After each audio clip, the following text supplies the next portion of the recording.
Another coup in Africa, and this time in Gabon.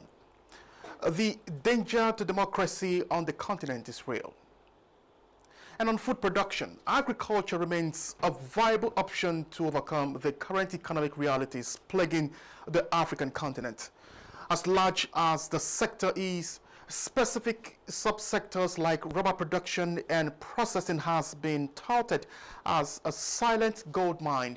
Now, these are the main focus of this week's episode of Africa Weekly, and I am Charles Alpha. Welcome you to the program.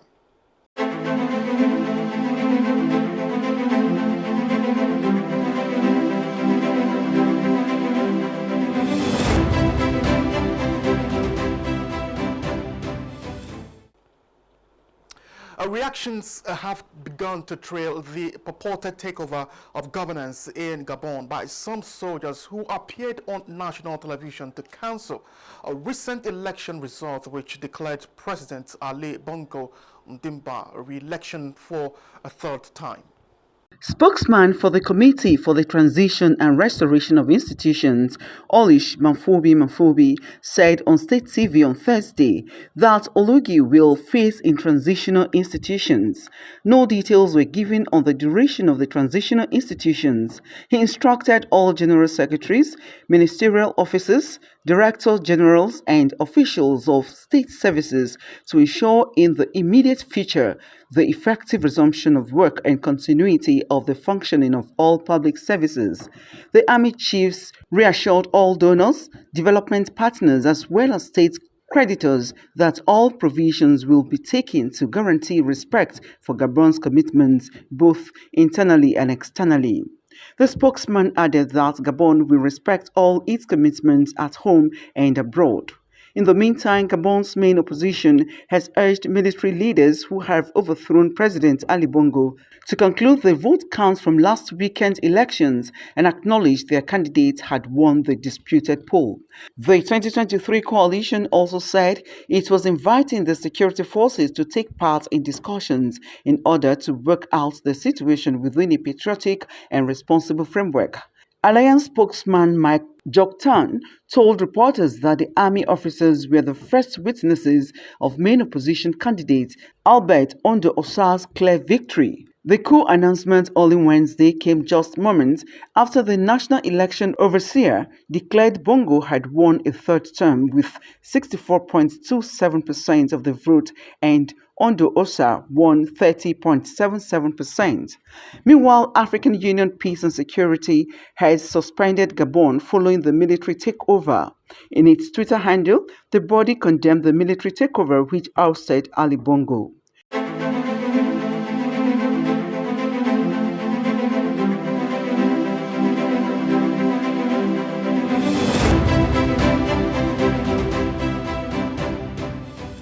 Now, the Election Commission of Zimbabwe has announced that incumbent President Emerson Mnangagwa won 52.6% of the vote compared to the 44% for main challenger Nelson Chamisa, and declared him winner and returned elected.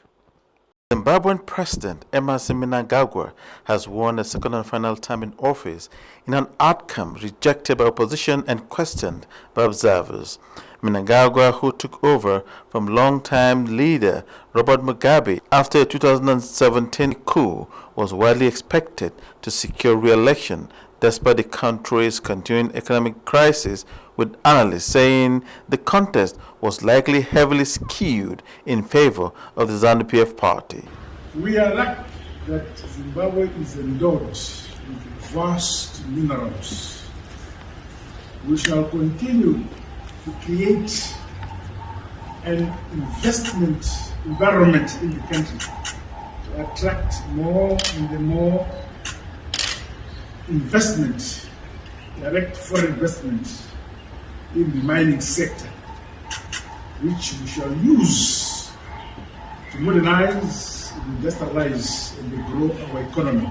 We shall make sure that we spread development across the entire spectrum of our country.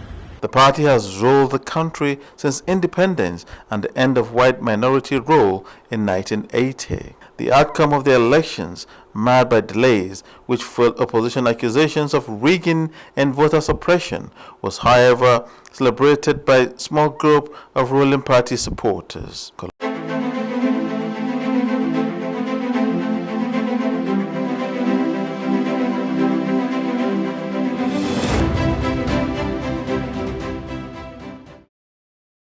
In a significant step towards enhancing higher education cooperation, the Gambia's Minister of Higher Education met with the Acting Executive Secretary of Nigeria's National University Council, NUC, in a bilateral meeting aimed at furthering collaborative efforts between the two countries.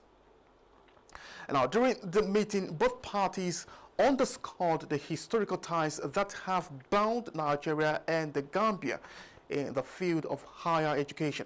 Quality assurance mechanisms and capacity building emerged as focal points, with Nigeria's experience in maintaining high standards and quality in higher education becoming a subject of interest for the Gambia. We are looking for a well-informed, well-educated citizenry, and that cannot be done if it is not anchored on higher education. And we are here to see how best we can continue working together and building capacity, especially at postgraduate level, or our different staff in our, from our different satellite institutions. We will expect a formal request from the side of the Gambia so that we can begin to, in the succeeding months and weeks, begin to take a look at numbers, the institutional affiliations where these scholarships could be attainable.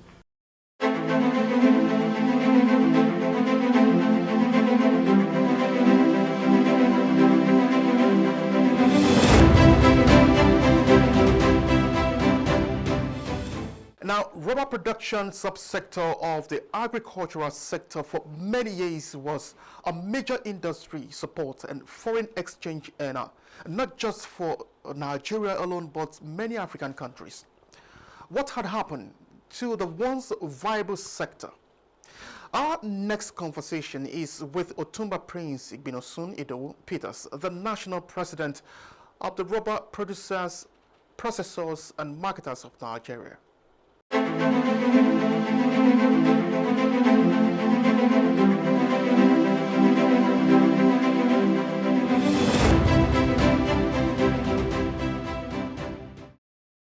want to say thank you very much for coming on Africa Weekly.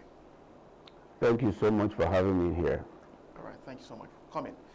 And now, if you look at cocoa production, for instance, in the 70s, it's added so much or contributed so much to the Nigerian GDP. And another agricultural subsector that was known to have contributed immensely to the Nigerian economy is cocoa production. Rubber production. And so I need you to take us through, what the rubber sector was, how it contributed to the Nigerian economy and what it is now and what are the problems. Thank you very much. Rubber in the past, in the 60s and in the 70s and a little bit of the 80s, was the fourth highest foreign exchange earner to Nigeria economy. And there were a lot of industrial players that were in the industry in the past, and companies like Michelin, Dunlop, Bridgestone, they were in the industry, and they were not just manufacturing tires then, they were also into plantation development. You heard about the Michelin plantations in the past. Presently is owned by Rubber Estate Nigeria Limited. You heard of Dunlop, on their plantation was Palm Oil Nigeria Limited, and some other big players in the industry in the past. We also had in the past some indigenous companies like Oduntola, who was manufacturing tires in Ijebu-Ode. We also had the likes of John Atunde, Nigeria Limited, is in Mushin, Lagos. He was into manufacturing of rubber byproducts like the car mat, the door mat, the carpet underlay, and so many others. So also in the past, we had rubber contributing about 35% of the total GDP from the agro sector. And that will tell you what rubber was doing. Then you hear people talk about the rubber boys of Saple. Then rubber was very prominent in the south. We had a lot of companies that were there, and they were opening up a lot of communities for economic development in those days. But today, what we find is slightly different. What we have today is that when we saw crude, agriculture generally was suppressed. A lot of emphasis was on crude, and before we knew it, we were paying lip services to agriculture, and that's why we started having food insecurity in the country. Our industrial base were being eroded. A lot of people were no longer involved, and those who were in the past were no longer playing, and that's how rubber also suffers significantly in the process.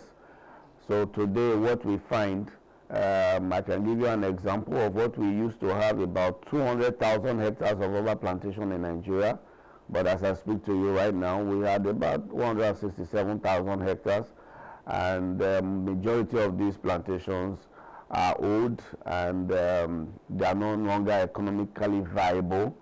Just recently we had some few plantations that are coming up, and some of the companies that were off-takers in the rubber sector, they have left the country.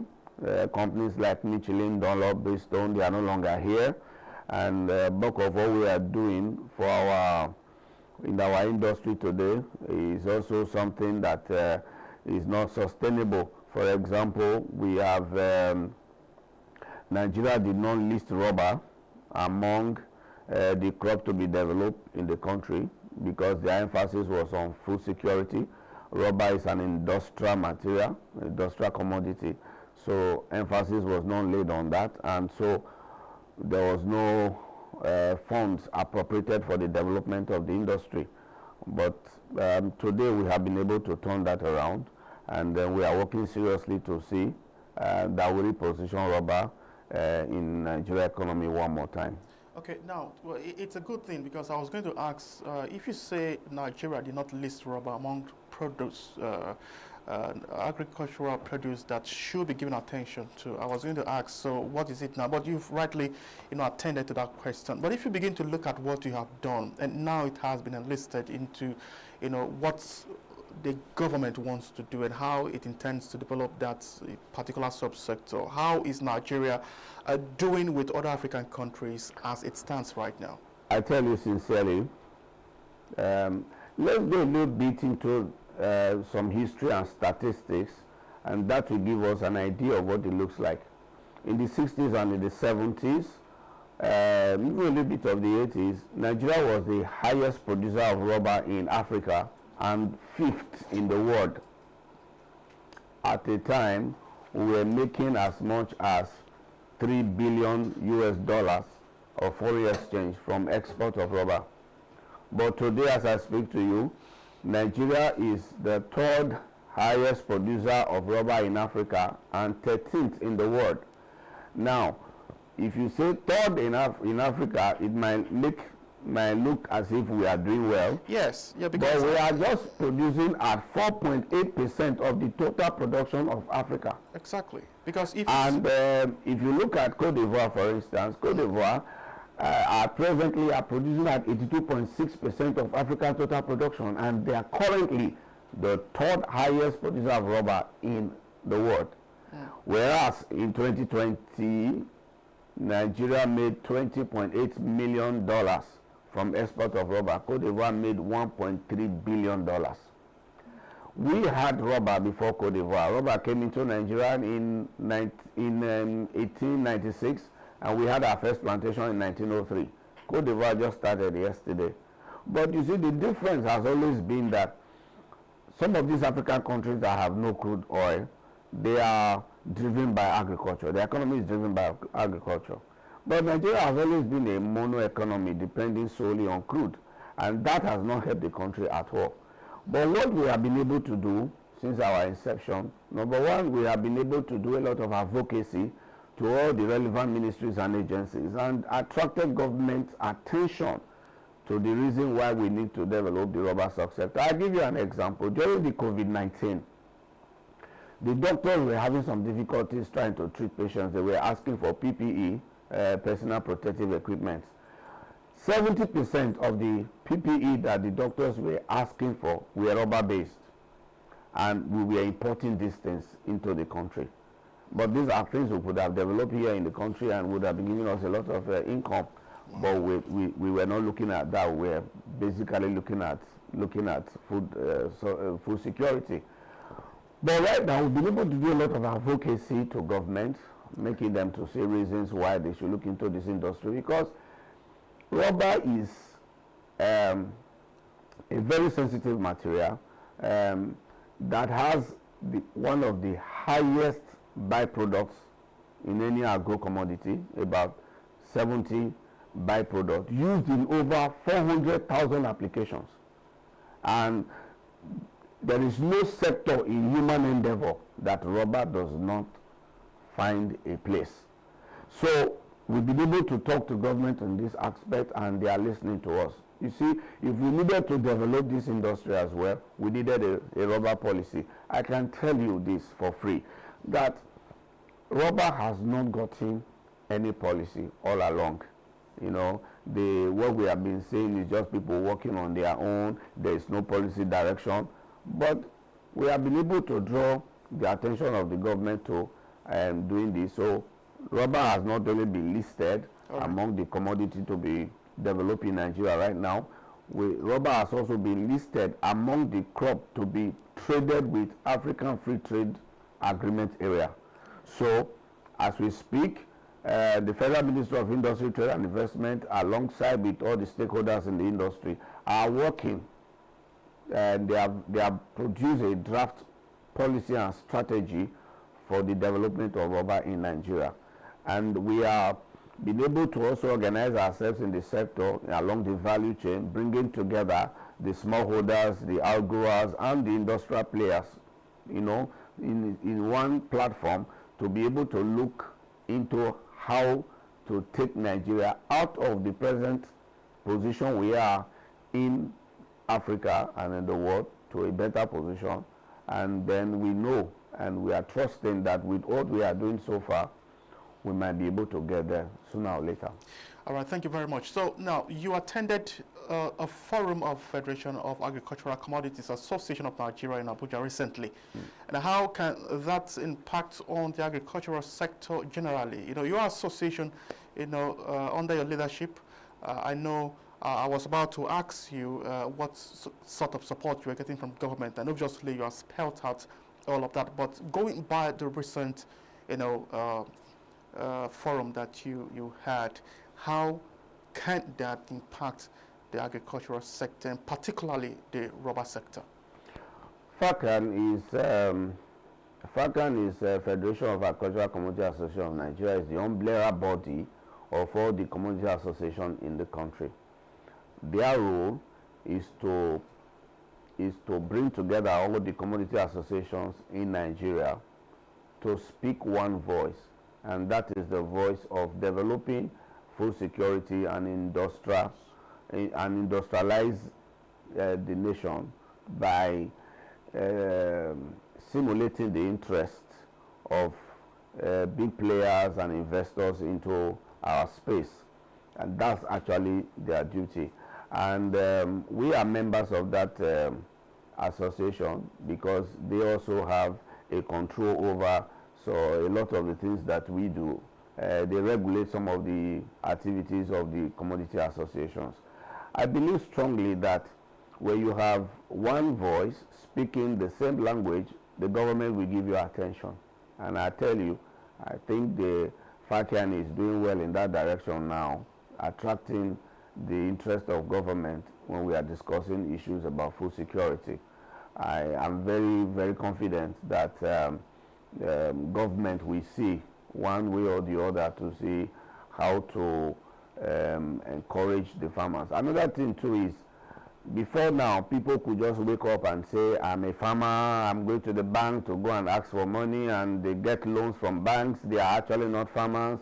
They take chieftaincy title, marry many wives, and do a lot of things with money that was supposed to be used for farming.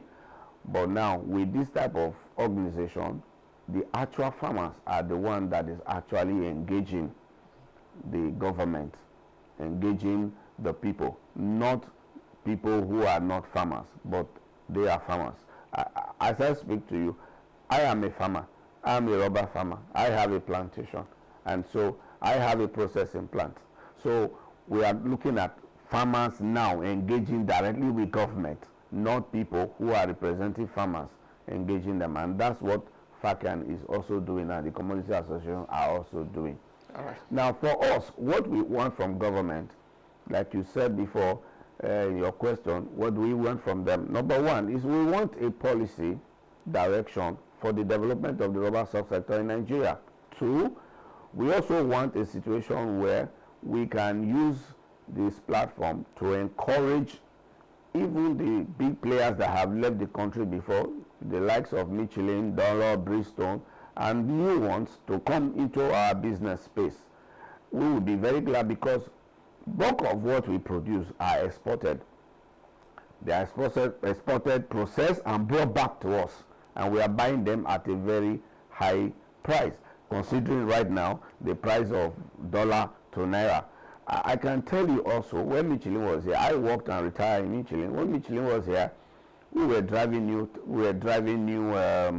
tires, but now people are buying Tokumbo tires. When we had serious prohibition on the use of Tokumbo tires because of the risk that are involved. Now we can no longer buy new tires because they are quite expensive. But if we have them here, right, it will help us a lot to ensure that we have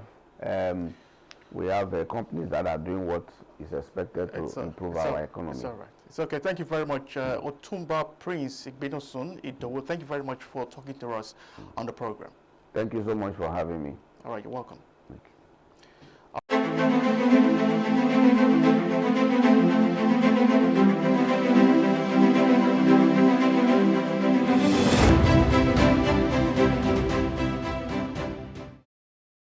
And that's our package this week on Africa Weekly. Many thanks for being part of it. I am Charles Alpha saying thanks for watching.